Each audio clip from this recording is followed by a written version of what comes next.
Welcome to Backstory and Beyond. My name is John Daniel, and I'm humbled to be your host. But I'm thrilled to be here with Mr.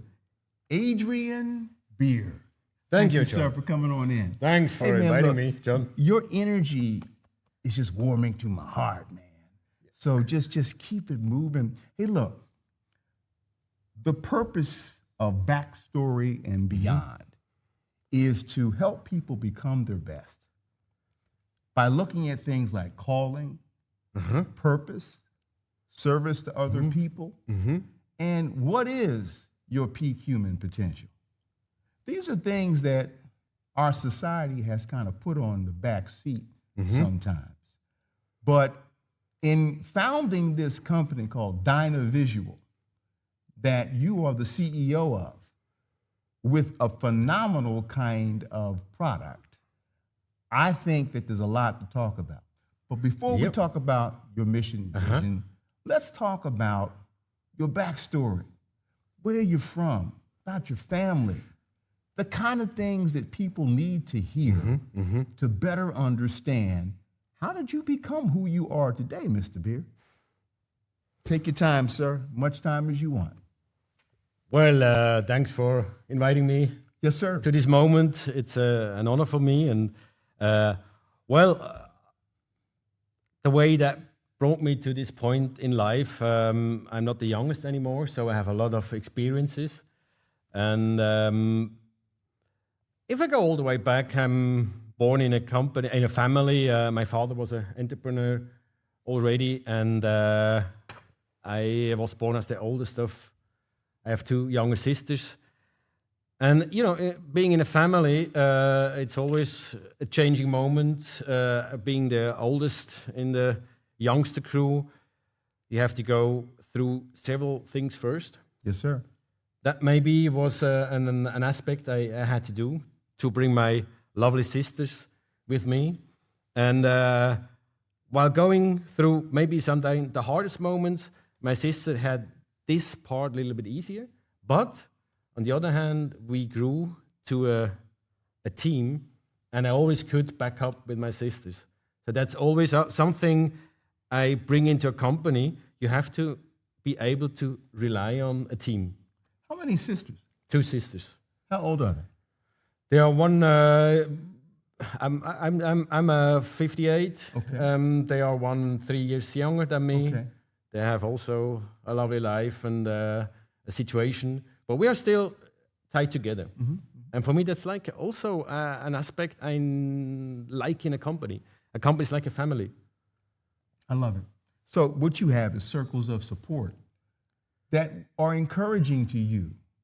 From my Even family? in your business, yeah. From your business perspective, they support you in feeling good about you because they know who you are. The biggest support is they listen to me.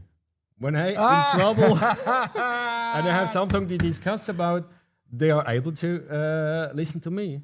And while explaining it, a lot of times the answer you're giving it by yourself. But yes, also my brothers-in-law, they like what I do. They give me support in certain situations, locations, mental support. Sometimes they offer me some start money.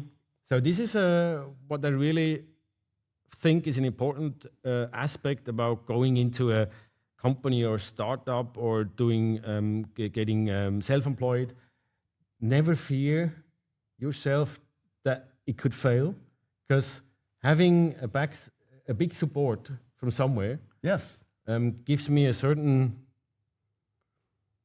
positive thinking, and I love it. I a love situation I like to go on and to try something. It's not always 100% guaranteed that it will work out.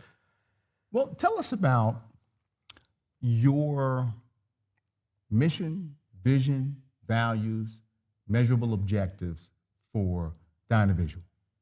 That lovely company that brings fan engagement to a next level. That's what our mission is. Shine brighter together. We have something that brings emotion alight. We have the word together in it, so we are based on a community. Yes. We want to move people together to have a new level of engagement of what you can expect going to attending to an event, sports or music. So what we do, we turn the community, the crowd, the fans into a big stage, in a mega screen, by using a lightning device that is several times brighter as a mobile phone that moves in a stadium. And the other aspect is a IoT platform that enables us to know the position of this device anytime. Now, I've had the opportunity to see a video of this, and I was fascinated in terms of the fan engagement. You know, so if my favorite football team, you know, football is not the same as it is in Europe, and we're here at the IBC 2025. You know, we have the second kind of football, but we love it. It's called the National Football League. When the Eagles, my favorite team, my hometown, who are the Super Bowl champions, when they score a touchdown, so I'm thinking I might have a cap that shows "Go Birds." You're exactly. That's the point in attending to an event like this. As a fan, we all like to go to a stadium to live this moment with energy, sound, movement. And our idea is to bring more ideas, more things you can use in a stadium by, as you mentioned it, wearing a cap and Look at something that. like this. That's fantastic. It shines as bright. Now we have a text on it. You can, in a big screen, you use it as a pixel, and then it becomes a huge mega screen. And once your favorite player scores, then it shows the name of it. Or if the whole fans are singing in the same rhythm, it's blinking. And this is kind of a new stuff we want to bring into a stadium. That the event becomes a completely new dimension. You know, what you're talking about, the NFL is very interested in. There's a gentleman named Gary L. Brantley, who is the CIO of the National Football League. And Gary came in a few years back and said, we're going to drive with data now. Because they were trying to reach more customers.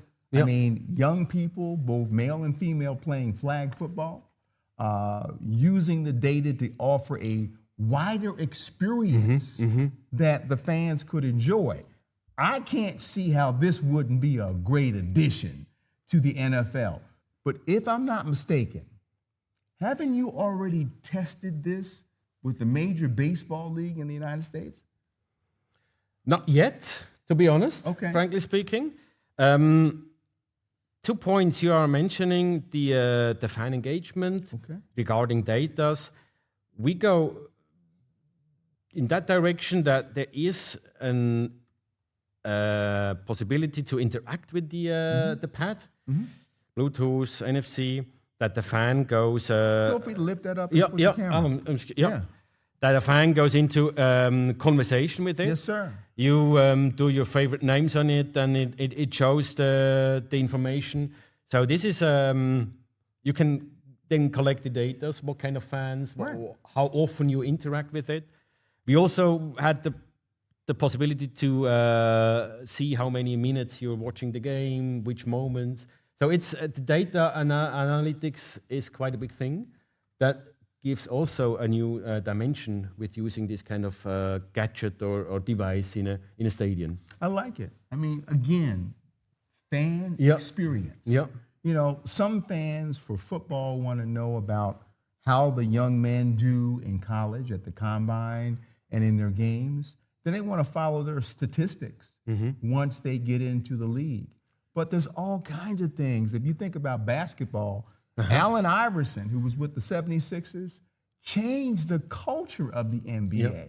Now, it started with tattoos and braids in his hair. New generation. And now look at it now. I mean, but he was the forerunner of that. So I think that we have something extremely unique here. Tell me more about the values of your company? We were talking about engagement, about what is the difference when a fan goes into a stadium and attends a game with this gadget. This is one aspect that we involve it in in new feelings, new possibilities. The value of a league, for example, is bringing more fans into a game. Mm-hmm. That's one aspect. That the stadium, the venue becomes a place to live, to act, to spend time. The other value is commercial. Mm-hmm. You're selling seconds per couple of dollars to the broadcasting companies. This gives a new place of doing commercials. And you mentioned the third pole of our values for the customer are the data. Absolutely. And so you're really enhancing quality of life for the fan participating. You're also enhancing quality of life for whatever organization or institution is running the sports event or whatever it might be, because more people can be employed with more money that they make. Yeah. I mean, so all these things are important. And tell me now, I'm still in the same vein. I know you have a lot of suppliers in this process. How do you choose your suppliers?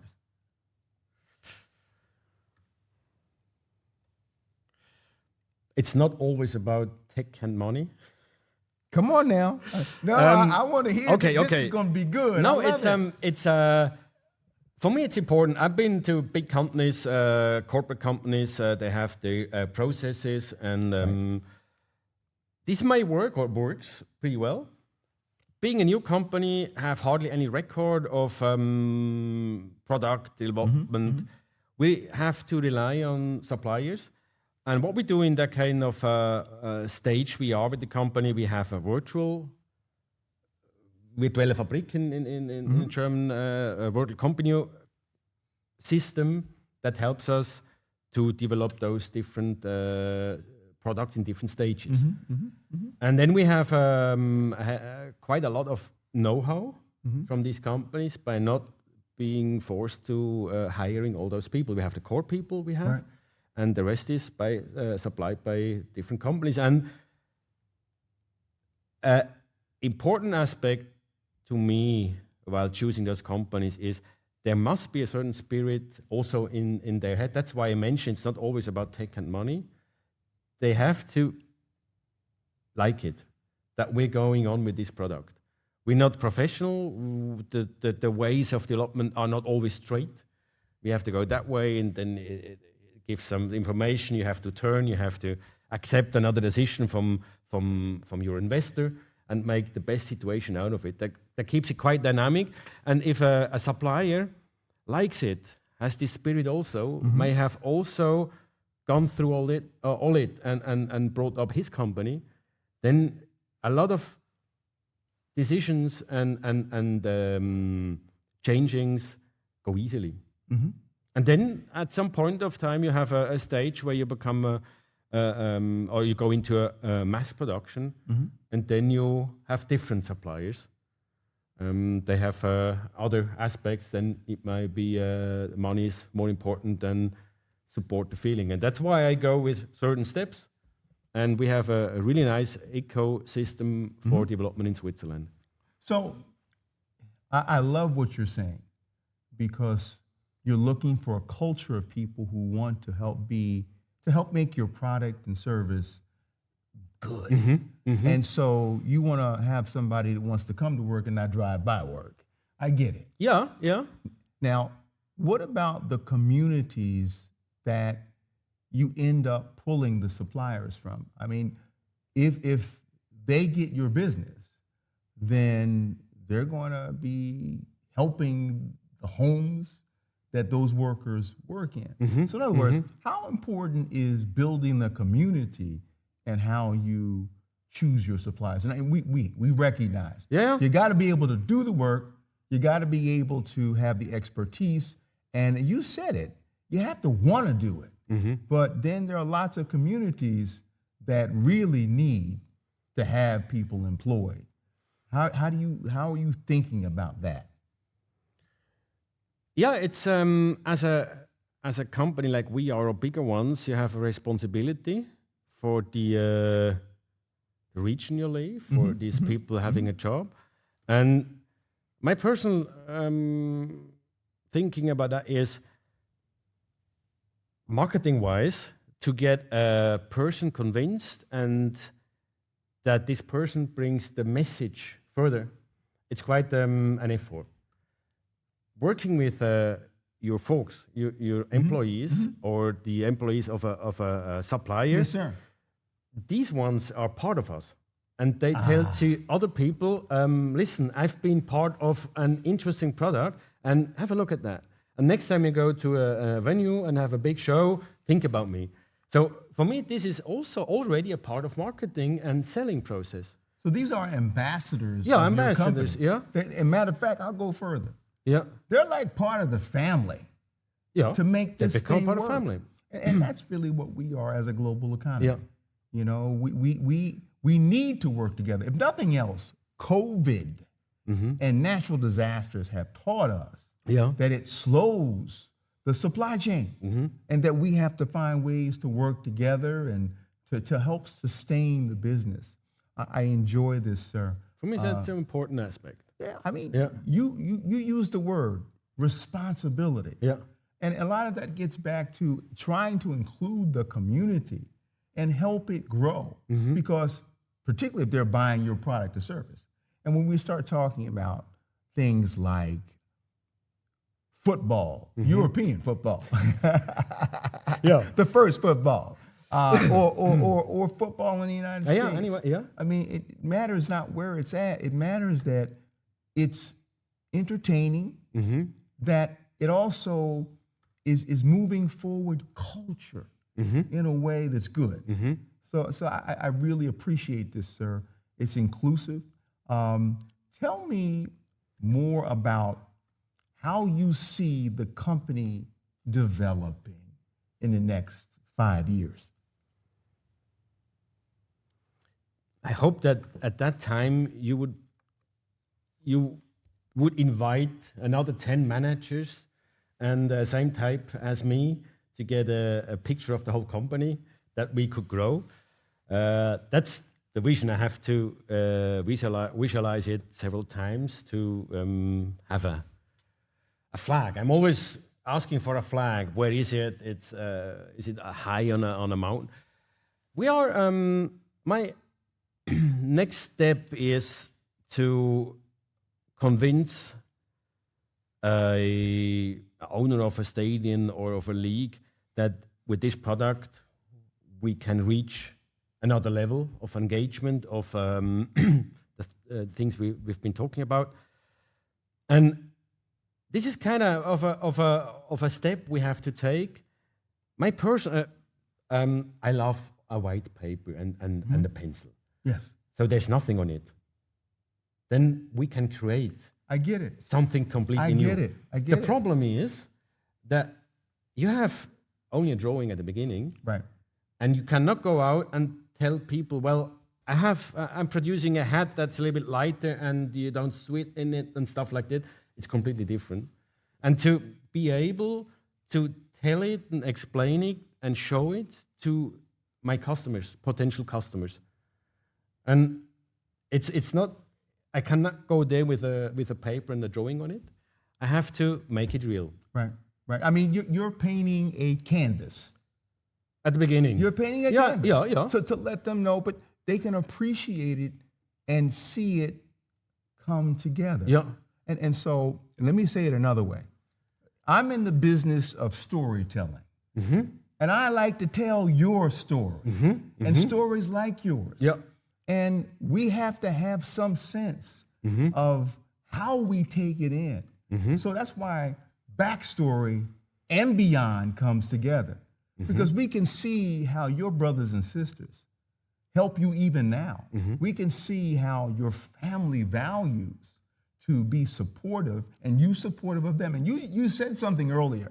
You said, my sisters listen.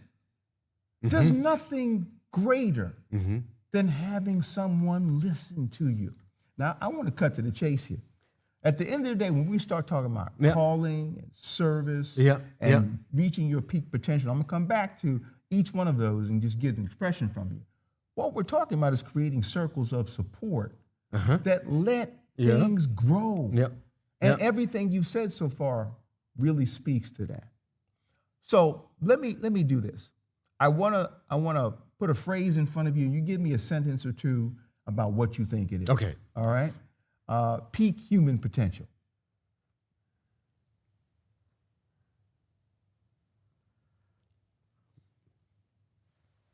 Make it. Just do it.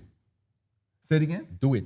Do it. Okay, I love what it. I mean, what I mean is make it real. It's the potential of a person bringing his ideas, his know-how to further to develop whatever it is. I love make it. it. Make I love it. Let me tell do you it. why. Yep. In order to do it, like Nike, just do it. Yep. You've got to be mindfully in that moment. Yep. And you've got to add all those moments up. Yep. So that when the lights come on and you're competing, you can play well. Yep. I got it. I really appreciate it. That's a unique way of saying it. And I really do like it. What about purpose? That drives me every day. Once the moment the bedside radio goes on or the clock rings, I'm kind of. There was one moment in my life. There was an intersection. Do I become an engineer or do I become a designer?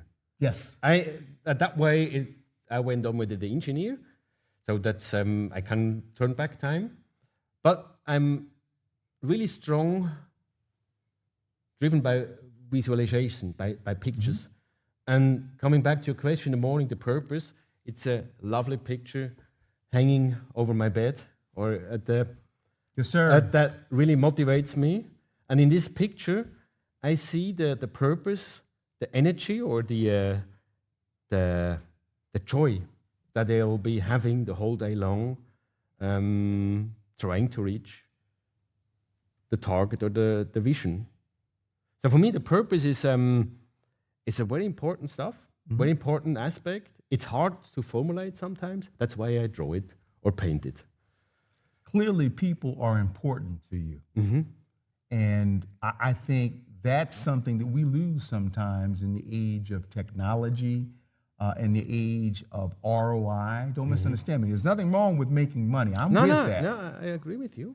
But it's nice to bring people along with you. And that's what I hear from you, Adrian, that you want to be inclusive of bringing people to the table to help them be successful. So we talked about peak human potential. We talked about purpose. And this is a nice little, bridge, service to people. Service to people. What are your thoughts? I know you've been talking about it, but you may want to add a different piece. Well, I guess you're not talking about the service we have to offer after we sold a product. Service to people. I'm understanding you rightly. Huh? You're not talking about the Dynavisual services. That's fine. Yeah. I go more in maybe use the word coaching instead of service. Okay. What my employees need, what kind of service do they need? So it starts with their needs. Yeah. Okay. That's really important. They have a need to do their purpose every day. And sometimes you have boundaries, or it's raining outside, or the sun goes down earlier than you expected, and there comes up a problem. Absolutely. And helping, discussing with them such a problem, offering new dimensions to change the way of looking at it. That's that's a service I'm offering in my company to all the team. I love it. The team becomes really successful, and at the end of the day, they realize, the sunset is earlier than expected, but it doesn't matter. We have another option. There's another way to enjoy an evening without the sun. Well, you know, Adrian, we're having a conversation. Yeah. And folks out there watching this show, I want you to know that's what this is all about. It's having a conversation to understand how to become our best. So we've talked about purpose. We've talked about service. We've talked about peak human potential. Last one. Is this your calling? Is this something you want to do on a regular basis? Anything more important than this? I mean, within the scope of your family and things like that. You talk about this thing I'm doing right now? Yeah, Yes, it's great. All right. Okay. It's great. And it brings all together what the answer I could give you to your questions. Okay. That I believe that for that vision, for that project, the thinking I have and you have to bring from a white paper to make it real. And that's what I really like. I love it. I love it. As we come to a close in our conversation, I would be remiss if I didn't say to you, we've talked about a lot, but is there anything you want to share with the audience? And by the way, again, we are at IBC. It's an international convention of broadcasters. And so this will be aired to them. It'll be aired to the world. I think that if you have something you want to share about your product, about your services, anything, take your time. There's no rush. Well, it's a broadcasting fair here. And to me, it brings it down to the point that it's all about communication. One of my first bosses said, do not explain the world by yourself. It is like it is. And the meaning was, years later, I really understood it. Now that you have to ask, to find out, to listen. And also how we met. We were queuing at a cab stand. Absolutely. And for any reason, we got in a conversation. It ended up here in a lovely, interesting interview. Thanks again, John, for that My moment. honor. No, it comes from the inside. And meeting people, talking to people, asking people, being interested in something you don't even know how it works, does it exists, and that's something I will maybe put at the end of this interview. Just ask, communicate. There are a lot of interesting people around you, and sometimes it's just by accident that a story goes on by beginning with such a moment, unexpected, unprepared. That's the way it is. It's powerful, Adrian. And I'll say it again, storytelling is the ultimate algorithm. Yeah.